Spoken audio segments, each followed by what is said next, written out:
Merci Saliou Ndiaye, enseignant à la retraite. loolu moom lu baax la sur le plan principe maanaam ci wax bi baax na lool mais naka la ko nit ñi defee bu fekkoon ni dañu commencé ci koñ yi commencé ci gox yi délégué de quartier yi chef de famille yooyu yëpp mobilisé wu ñu jox leen ay moyens ñu jéem koy def bés bu ne faudrait pas que ñu def ko pendant une semaine bàyyi déedéet dañ ko def bés bu ne loolu lu baax lay doon mais Thiès moom ñun daal Thiès dafa mel ni bokkuñ ci boo rombee suñu maire bi da nga naan vraiment fii lu xew d'abord non seulement nettoyé wuñ ko mais saleté baa nga fa yàgg ensuite day mel ni saleté bi chaque jour day gën a bari day continuer alors non vraiment nous on comprend pas. Mais Thiès ville opposant mais à quel niveau? Si c'était au niveau de Idrissa Seck, bon, ce n'est plus le cas maintenant. Oui. Si c'est au niveau de Talla Sylla, ce n'est pas le cas. Si c'est au niveau des partis, Benno Bokk Yakaar, PS, etc., ce n'est pas le cas. Donc, opposant, peut-être au début, on y pensait. Mais quand il s'agit de l'administration de la ville, on peut mettre tout le monde. Ensuite, dégager des moyens pour tout le monde. Pas pour une partie et pour une autre. Non. On dégage les moyens pour tout le monde. Par exemple, l'avenue Aïna Fall, on a nettoyé une partie parce que c'est comment ça s'appelle encore? waaw Ablaye Dieye moo fi nekk responsable moom mobilisé bon soit partie bi nga xam ni fa la Siré Dia bokk Siré Dia nekk responsable kenn laalu ko yooyu baaxul waaye yooyu baaxul bu baax a baax politique d'ailleurs moo ko yàq mais fekkoon jël nañ les conseils de quartier comme niñ ko waxee comme niñ ko installé démocratiquement jël les chefs de famille les plus représentatifs jël les imams et tout ça là sensibiliser leen kon du demee nii kon vraiment du demee nii parce que l'autre jour dégagé nañu ay moyens matériels mais dafa am fu ñu yem dafa mel ni dafa leen yem leen fii loolu rafetul waay loolu rafetul vraiment en tout cas nous à Thiès daal doy na waar nous sommes très orphelins sur ce plan là c'est vraiment baaxul. waaw mais setal bi yooyu pour tilim bi du mairie Thiès rek kooku Thiès yëpp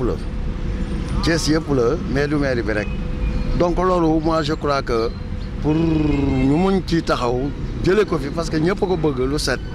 donc état bi moo ciy jiitu bi mooy mu indi ay moyens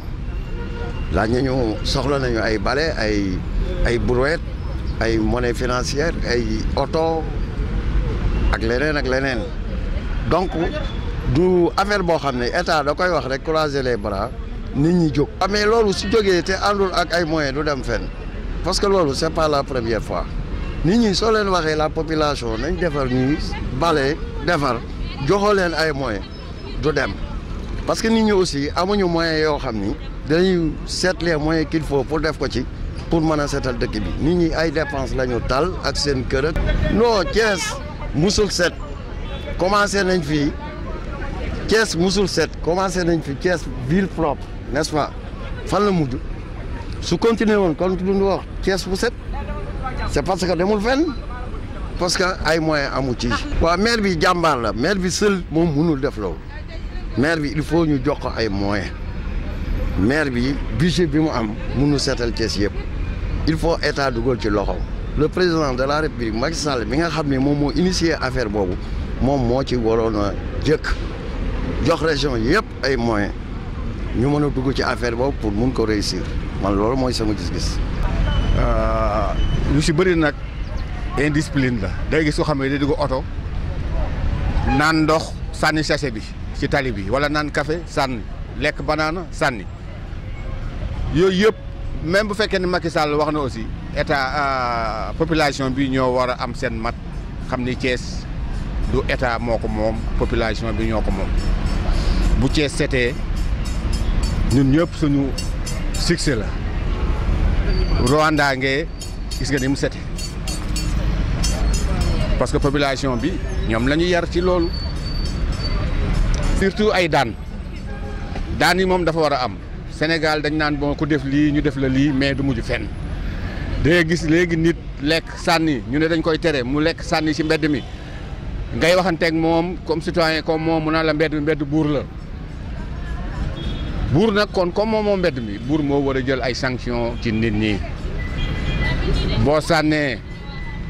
dara si mbedd mi ñun la fii boo sànnee tu payes 3000 francs boo sànnee bu la yóbboo nga fay 3000 francs mais yenn saa yi xam ne day sànni ñu jàpp ko yóbbu ko police mu am mbokk mu ñëw ñu bàyyi ko mu dem am ku ma am ndey am ku ma amul ndey ay mesures daal état bëgg na dëkk bi seet na jël ay mesures ku def lii moo la ciy fekk. non maire bi moom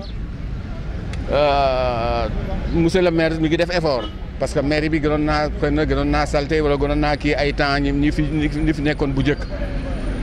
ci temps PS dëkk bi set na léegi par rapport ak bu njëkk parce que ak lu mu dee maire bi mi ngi ciy def ay moyens ci biir fi Idriss Seck jëlee maire bi ba léegi vraiment maire bi nekkoon ci loxoom ñu ngi def ay effort gisoo fii yëpp ay poubelle ñoo ci nekkoon yoo xam ni boo lekkee da ngay ñëw sànni ci biir. waaw tali bi moo gën a set biir maire bi parce que peut-être moyen. ma bëgg nga xam ne qui dit propreté dit logistique parce que pour qu'une ville soit propre il faut que ñu jël voirie yi parce que le maire n'est pas entièrement responsable parce que il faut ñu delloowaat ci système voirie yi ak une certaine moralité cette moralité là c'est sensibiliser les gens parce que mbeddum buur c'est nous la charité bien ordonnée doit commencer par soi-même nous devons être propres à l'intérieur avant de le démontrer à l'extérieur propreté boobu ça va diminuer le taux de maladie parce que si quand la propreté chasse la maladie et nous donne la santé kooku te école ba lañ ko war a jëkk a inclure xale yi di ko jàng di ko daan defee def une voirie urbaine les conseillers de quartier là il doit jouer un facteur très important il en est de même avec les associations sportives et culturelles mais soo toogee naan setul ça sous-entend un matériel. Aucun citoyen ne paye des impôts. Il faut faire ton devoir et réclamer tes droits. On ne peut pas réclamer ses droits sans pour autant faire ses devoirs. Mairie, ak feneen bu amul voirie ça ne va pas fonctionner. Il faut qu'il y ait une voirie. day am voirie mooy yoon bu njëkk voirie dañ leen assister ak comment dirais-je les détenus daan leen soutenir. mais nit ki mënoo ne maire bi setul ab maire kese mënta setal mënta am père mécanique ab voirie yi da nga koy les fonds de dotation là doivent être convertis en matériel au niveau des voiries urbaines comme ça dinañ mën a am loo xam ne di nga mën a tuur foo sotti mbalit ñi nga xam nooy xam noo ni nga mën a am nooy mën a réclamer set naag setul ndax bu tilim amee jàngoro du fi jot te jàngoro la koy dàq mooy set gi sa kër la war a commencer. encore ca koñ ba ngeen dëkk ngeen organiser wu di bale même bu nga ko doon dagg sax par zone ñu ne waa Randu leen ñoo aaye tey waa Medina Fall ak ñun ñoo jàppale leen ñu seetlu koñ boobu ëllëgee ñu leen zone nord bi nangam waa zone bii dem dimbali leen loolu la mais on peut pas condamner le maire. xuma loolu de mën naa am corvée pénal yi nga xam ne mën nañ koo jëlee une manutention extérieure ñu leen koy doyloo ci ñoom mbaa ñu koy jëndal dund li leen ko jox mbaa couverture. ce sera une assistance boo xam ne ça va les permettre maintenant d'avoir une idée que suñu génnee xam ne noo mën a def mën ngaa liggéey ëllëg mais bañ leen koo liggéey parce que c'est pas le travail forcé ils sont en train de subir une peine tant qu'il y a la peine là amatul faute mais nag